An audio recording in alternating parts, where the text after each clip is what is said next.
لیکن اتنا سمجھنا حضرت حسین رضی اللہ تعالیٰ عنہ میدان کربلا میں پہنچے. بھائی حضرت حسین رضی اللہ تعالیٰ عنہ میدان کربلا میں پہنچے, رات کے وقت میں پہنچے. یہ سمجھنا کون سے وقت میں پہنچے, اور جمعہ کی رات تھی. کہو سبحان اللہ. جمعہ کی رات تھی میرے دوستو, جمعہ کی رات تھی. خیمہ لگایا حضرت حسین رضی اللہ تعالیٰ عنہ نے کربلا کے میدان میں خیمہ لگایا. جمعہ کی رات ہے, آپ آرام فرما رہے. کہو آپ آرام, یعنی حضرت حسین سو رہے, آپ آرام فرما رہے. ان کے چھوٹے بھائی جن کا نام ہے حضرت عباس, حضرت حسین کے چھوٹے بھائی کیا نام ہے, حضرت عباس, انہوں نے دیکھا کہ سامنے لشکر آ گیا. بھائی سامنے لشکر آ گیا اور کھڑا ہو گیا, اور ہزاروں کی تعداد میں. اس کے بعض کتابوں میں 4000, تو بعض کتابوں میں 40,000, تو بعض کتابوں میں 1,00,000. مطلب ہے کہ سامنے لشکر آتا گیا آتا گیا آتا گیا. اب حضرت عباس وہ تو بیچارے جوان تھے, دوڑتے دوڑتے خیمے میں آئے. حضرت حسین سو رہے تھے. کہا بھائی حسین اٹھو, بھائی حسین اٹھو, بھائی حسین اٹھو. حضرت عباس نے جب حضرت حسین کو اٹھایا, حضرت حسین چونک کر اٹھے. کہا کیا ہوا کیا ہوا؟ کہا سامنے لشکر آ گیا. تو کہا اس میں اٹھایا کیوں؟ میں خواب میں نانا کے ساتھ بات کر رہا تھا. ارے کہو نا سبحان اللہ. سنتے جانا میرے دوستو, حضرت حسین نے کس زبان سے کہا, کہا عباس میرا بھائی اٹھایا کیوں, آنے دے آنے دے, ہزاروں کی تعداد میں آنے دے, لیکن میں تو میرے نانا کے ساتھ بات کر رہا تھا. وہ حضرت عباس رو پڑے, روتے روتے کہا کہ بھائی جان حسین کیا باتیں کر رہے تھے, اب نانا کے ساتھ کیا باتیں کر رہے تھے؟ کہا نانا کے ساتھ یہی بات کر رہا تھا. نانا کہہ رہے تھے حسین کل تجھے دشمنوں کے سامنے جانا ہے, حق کے سامنے ڈٹ جانا, گردن کٹا دینا, لیکن گناہ کے سامنے گردن جھکانا نہیں. میرے دوستو حضرت حسین رضی اللہ تعالیٰ عنہ صبح ہوئی, کون سا دن؟ جمعہ. اس لیے جمعہ کی رات تھی, اٹھے تو جمعہ فجر کی نماز پڑھائی. کہو فجر کی. اس کے بعد میں میرے دوستو سامنے والوں سے بات چیت شروع ہوئی. بات چیت ہوتی گئی. ایک معاملے پر آ کے معاملہ اٹک گیا. ایک سودا ایسا تھا جو حسین کو منظور, باقی باتیں حضرت حسین سنتے گئے, یہ بھی منظور, یہ بھی منظور, یہ بھی منظور, یہ بھی منظور. لیکن جب سامنے سے یہ بات آئی کہ حسین اعلان کرو کہ یزید کے ہاتھ پر بیعت کرنے کے لیے تیار ہوں, اعلان کرو یزید کے ہاتھ پر بیعت کرنے کے لیے تیار ہوں. حضرت حسین رضی اللہ تعالیٰ عنہ نے کہا یہ نہیں ہو سکتا, میں یزید کے ہاتھ پر بیعت نہیں کروں گا. ہاں مجھے یزید کے پاس لے جاؤ, معاملہ صاف ہوگا, اس کے بعد میں ہاتھ پر بیعت ہوگی, باقی ابھی یزید کے ہاتھ پر بیعت. میرے دوستو سننا, یزید کے ہاتھ پر بیعت نہیں ہوگی. حضرت حسین سے پوچھا گیا آپ بیعت کیوں نہیں کرتے بھئی یزید کے ہاتھ؟ حضرت حسین رضی اللہ تعالیٰ عنہ نے کہا میں تو کر سکتا, کسی کے ہاتھ پر بھی بیعت کر لوں, مجھے یزید سے کوئی دشمنی نہیں. سننا حضرت حسین کا جملہ, مجھے یزید سے کوئی دشمنی نہیں, میں تو کسی کے ہاتھ پر بھی بیعت کر لوں, لیکن یزید کی حکومت میں گناہ ہو رہا ہے, یزید کے دربار میں گناہ ہو رہا ہے, یزید کے دربار میں, اس کے محل میں, اس کی حکومت میں گناہ ہو رہا ہے, اور گناہ کا احساس بھی نہیں. نبی کا نواسا جان دے سکتا لیکن گناہ کو برداشت نہیں کر سکتا. بس حضرت حسین نے جب یہ کہا تو انہوں نے کہا مقابلے کے لیے تیار ہو جاؤ. حضرت حسین نے کہا تیار. ارے کہو نا سبحان اللہ.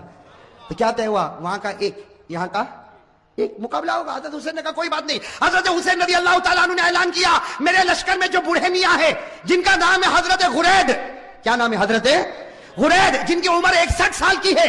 کتنی؟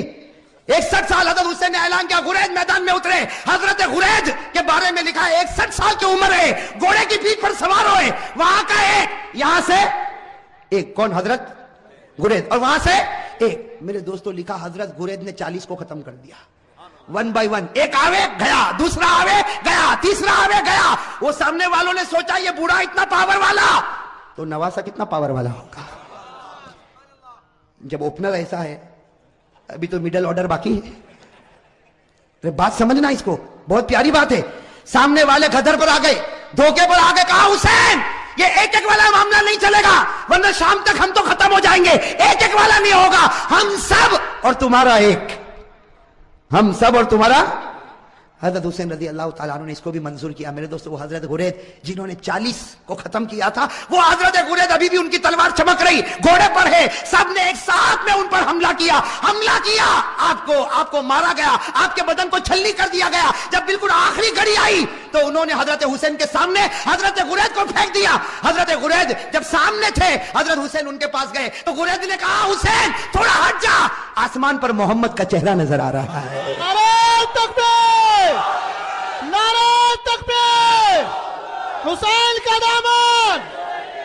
ماشاءاللہ, اللہ قبول فرمائے. یہ جملہ بہت پیارا, ساتھ میں کہا حسین کا دامن, حسین کا دامن, حسین کا دامن.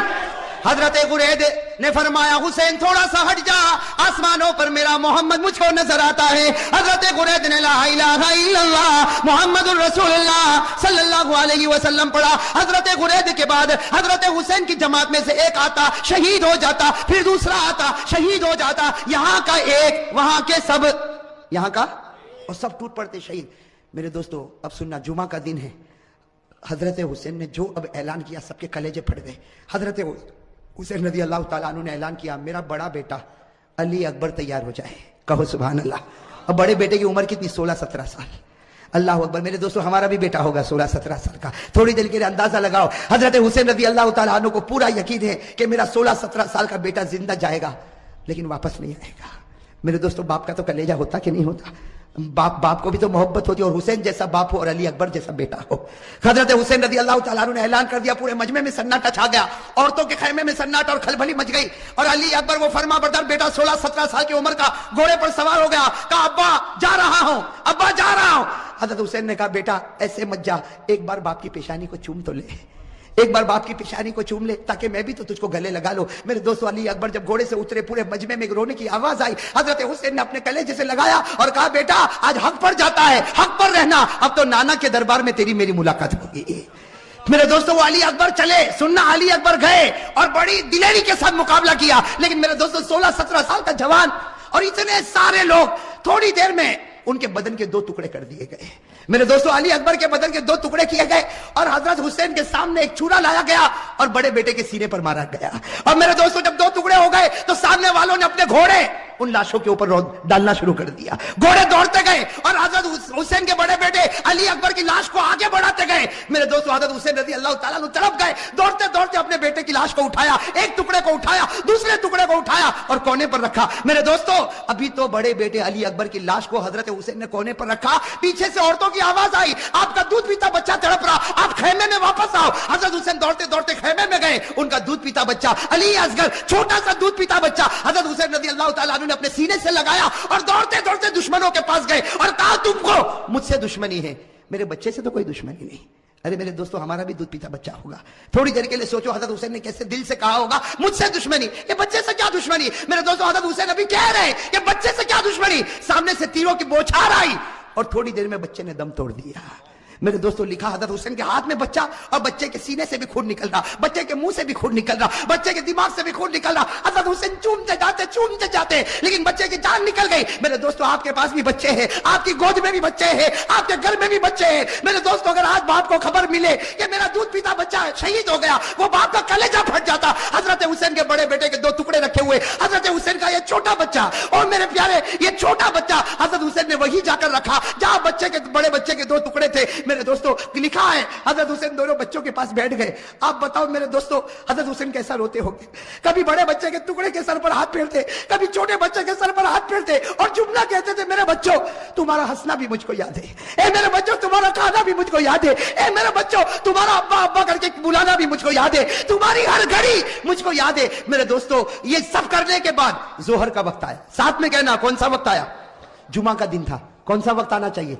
لیکن کربلا کا میدان جمعہ ہونے والی, میں میدان میں جمعہ ہوتی, گاؤں دیہاتوں میں جمعہ ہوتی. حضرت حسین نے فرمایا میرے دوستو بڑے بچے کا ٹکڑا رکھا ہوا ہے, وہ باپ نے کیسے وضو کیا ہوگا. حضرت حسین نے وضو کیا اور وضو کرنے کے بعد کہا چلو جماعت بنے گی, ظہر کی نماز ہوگی. حضرت حسین نے 2 رکعت ظہر کی نماز پڑھائی. میرے دوستو مقابلہ کرنے والے مقابلہ کرتے گئے. حضرت حسین نے ظہر کی 2 رکعت نماز پڑھائی اور اس کے بعد میں حضرت حسین نے اپنا گھوڑا لیا اور فرمایا اپنے خیمے میں فرمایا وہ پرانی چادر جو کونے میں رکھی وہ لے کر آؤ. میرے دوستو ایک بڑی چادر لائی گئی, بالکل پرانی چادر لائی گئی. حضرت حسین نے سینے سے لگایا اور کہا لوگوں تمہیں معلوم نہیں یہ میری ماں فاطمہ نے اپنے ہاتھوں سے بنایا تھا. میرے دوستو حضرت حسین نے کہا وہ پرانی تلوار لا کر دو. ایک پرانی ٹوٹی ہوئی تلوار لائی گئی. حضرت حسین نے وہ تلوار کو ہاتھ میں لیا, کہا لوگوں یہ وہ تلوار ہے جو میرے ابا حضرت علی لیا کرتے تھے. اور پھر ایک کالا امامہ منگوایا, ایک کالا امامہ پہنا اور کہا لوگوں یہ وہ امامہ ہے جو میرے نانا محمد الرسول اللہ. میرے دوستو تھوڑی دیر کے لیے سوچنا وہ حسین کا دل کیسا ٹوٹا ہوا ہوگا. گھوڑے پر سوار ہو گئے. اگر کپڑا دیکھو تو فاطمہ الزہرا کا ہے, تلوار دیکھو تو علی مرتضیٰ کی ہے, امامہ دیکھو تو نبی کا ہے. میرے دوستو مولانا ابوالکلام آزاد اپنی کتاب میں لکھتے ظہر کے بعد یہ اللہ کا ولی میدان میں اترا. 4.5 سے 5 گھنٹے تک آپ اکیلا مقابلہ کرتے رہے. نعرہ تکبیر, حسین کا دامن. میرے دوستو آپ صرف اندازہ لگاؤ, سامنے 4,000 ہوں گے, 40,000 ہوں گے. ارے میرے دوستو میرا ایمان کہتا ہے سامنے لاکھوں ہوں گے, اربوں ہوں گے, کھربوں ہوں گے, لیکن حسین کا نہیں بگاڑ سکتے. اس لیے کہ حسین مقابلہ نہیں کرتا تھا, فاطمہ کی چادر مقابلہ کر رہی تھی. میرے دوستو حسین مقابلہ نہیں کرتا تھا, علی کی تلوار مقابلہ کر رہی تھی. حسین مقابلہ نہیں کرتا تھا, نبی کا امامہ مقابلہ کر رہا تھا. میرے دوستوں سننا, مقابلہ چلتا گیا. مولانا ابوال کلام آزاد لکھتے ہیں, ذرا کان کھول کر سننا, مولانا ابوال کلام آزاد لکھتے ہیں کہ آپ کے سر مبارک سے لے کر آپ کے پیٹ مبارک تک 80 تلوار کے زخم لگ چکے تھے, اور میرے دوستوں پورے خون سے لہو لہان ہو گئے, خون سے. اور میرے دوستوں ایک بات سننا, جب حضرت حسین کا جب مقابلہ چلتا تھا, سامنے سے کسی نے برچھا آپ کے ہونٹ پہ مارا تھا, اس پر مارا تھا, آپ کے ہونٹ پر مارا تھا اور خون گر رہا تھا, اور پیچھے سے لوگ جو حضرت حسین کی جماعت میں تھے وہ پیچھے سے کہتے تھے کہ ہونٹ پر کیوں مارا, پیچھے سے آواز آتی تھی کہ او دشمنوں تم نے حسین کے ہونٹ پر کیوں مارا, یہ وہ ہونٹ ہے جس کو نبی روزانہ چوما کرتے تھے, یہ وہ ہونٹ ہے جس کو ہمارے نبی چوما کرتے تھے. میرے دوستوں کیسے لہو لہان ہو گئے. اب سننا جو پوائنٹ کی بات ہے, حضرت حسین کھڑے ہو گئے اور کہا ٹھہر جاؤ, تھوڑی دیر کے لیے ٹھہر جاؤ. سب رک گئے. کہا کیا ہوا؟ کہا عصر کی نماز پڑھنا ہے, اس وقت سورج بالکل ڈوب جائے گا, تھوڑی دیر باقی ہے, 4 ساڑھے 4 گھنٹے ہو چکے, 5 گھنٹے ہو چکے, سورج ڈوب جائے گا, عصر کی نماز قضا ہو جائے گا.